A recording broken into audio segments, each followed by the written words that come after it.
Now, the next topic in agricultural practices is replenishment of nutrients in the soil.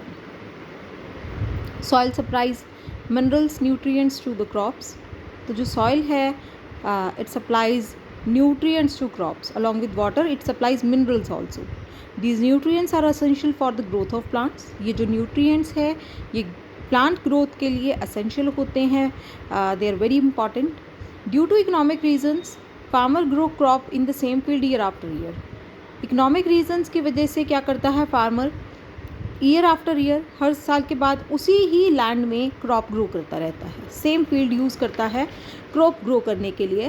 And growing of crops make the soil deficient in certain nutrients. तो crop जो है वो minerals जब extract करती है along with water, तो जो हमारी सॉइल है एग्रीकल्चरल लैंड की, वो कुछ स्पेसिफिक न्यूट्रिएंट्स की अमाउंट उसमें कम हो जाती है, कुछ स्पेसिफिक ही न्यूट्रिएंट डेफिशिएंट हो जाती है वो. एंड दस the soil loses it's fertility. तो हम ये कह सकते हैं कि सॉइल लेस फर्टाइल हो जाती है. So the soil nutrients should be replenish from the time to time. जो सॉइल के न्यूट्रिएंट्स हैं ये रिप्लेनिश होने चाहिए टाइम टू टाइम, हमें इसमें न्यूट्रिएंट्स ऐड ऑन करने चाहिए. That means this could be done either by natural methods और एडिशन ऑफ मैन्योर और फर्टिलाइज़र. तो हम ये नेचुरल मेथड से भी कर सकते हैं और मैन्योर या फिर फर्टिलाइज़र ऐड ऑन करके भी हम सॉइल को न्यूट्रिएंट रिच बना सकते हैं. तो नेचुरल मेथड्स हम देखते हैं कि किस तरह से सॉइल हमारी फर्टाइल रह सकती है. The fertility of soil is restored naturally by adopting the following methods. जो फर्टिलिटी है सॉइल की ये रिस्टोर कर सकते हैं हम नेचुरली इन मेथड्स को यूज़ करके. First one is fallowing. In this method land is left uncultivated fallow for one or more seasons. एक या एक से ज़्यादा सीजन के लिए हमने लैंड को कल्टिवेट ही नहीं करना. तो that method is known as fallowing. The fallow land regains the nutrients by decomposition of remains of plants and animals. तो जो प्लांट्स और एनिमल्स इसमें डिकम्पोजिशन होगा एनिमल्स और प्लांट के रिमेन्स का, उसके with the help of microbes bacteria के हेल्प से जो डिकम्पोजिशन होगा उससे जो सॉइल है वो फिर से न्यूट्रिएंट रिच हो जाएगी. Then another method of it is crop rotation. Crop rotation एक ऐसा मेथड है जिसमें हम अलग अलग क्रॉप्स ऑल्टरनेटली एक ही फील्ड पे ग्रो करते हैं. मीन्स इन अ सीज़न हमने एक क्रॉप ग्रो की, आफ्टर दैट सीज़न जब हमने उस क्रॉप को हार्वेस्ट कर लिया तो हम दूसरी क्रॉप उस पर ग्रो करेंगे. ठीक है, तो एक ही crop year after year grow ना करके हमने क्रॉप को रोटेट करना है. That means we have to change the crop. Crop rotation is the method of growing different crops alternately on the same field. For example, farmer grow crop like wheat और barley in the first year. तो first year में अगर wheat और barley सो किया है as a crop,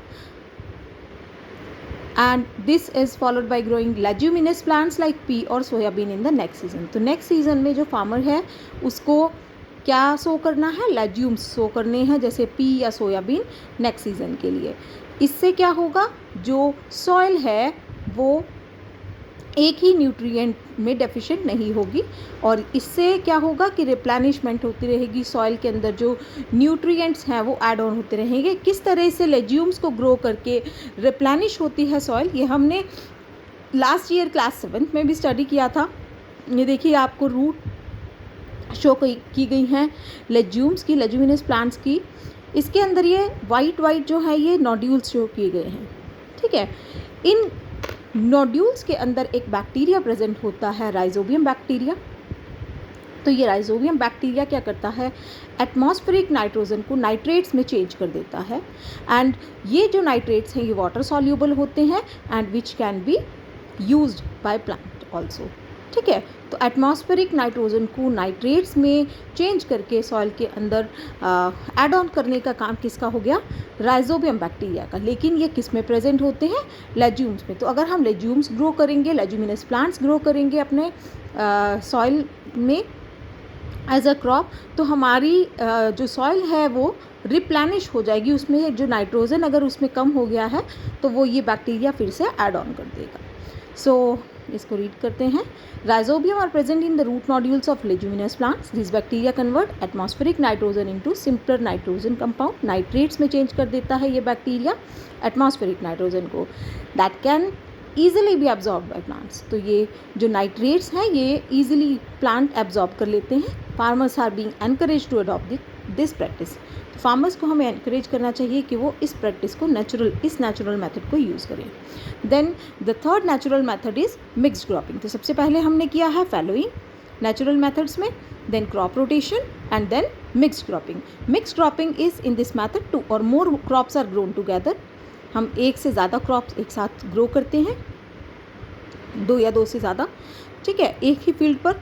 जो crops हैं इनको हम इस तरह से सेलेक्ट करते हैं कि जो न्यूट्रिएंट रिक्वायरमेंट है एक क्रॉप की वो दूसरी क्रॉप फुलफिल कर दे। So the crops are selected in such a manner that the nutrient requirement of one crop is fulfilled by the other. Leguminous crops such as pea, soyabean and cereal crops like wheat or rice can be grown together। तो leguminous crops के साथ साथ हम wheat या rice cereal crop भी grow कर सकते हैं एक ही फील्ड पर। cotton and groundnut को भी हम grow कर सकते हैं, ठीक है, कॉटन और ग्राउंडनट को भी हम एक ही साथ ग्रो कर सकते हैं in case of mixed cropping। So this is all for today students। You have to read it up to this point, जहाँ तक मैंने आपको कराया है natural methods of to restore the soil fertility, ठीक है, ये आप रीड करेंगे and if you have any query you can ask after 1:30। Okay, thank you very much students, have a good day।